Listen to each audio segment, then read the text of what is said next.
नहीं पत्थर गिर रहे हैं यार, भाई साहब देखा कहाँ दिखाओ। नमस्कार, तो भैया हम लखनऊ की तरफ लौट रहे हैं, उत्तराखंड ऋषिकेश से लौट चुके हैं और यहाँ पर भयानक ओलेबारी हो रही है और सिर्फ ओले ही नहीं, पत्थर गिर रहे हैं रास्ते में, बर्फ के बड़े बड़े पत्थर।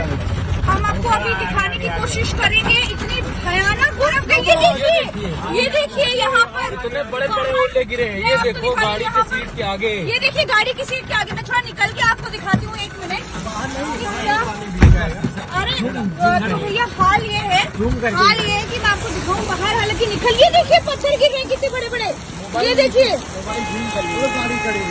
ये देखिए, क्या आप तुम्हारे आगे देखिए मेरे सामने कितने बड़े बड़े पत्थर गिर रहे हैं। देखिए ये हालत है, ये हालत, ये देखिए, ये देखिए, ये हाल है।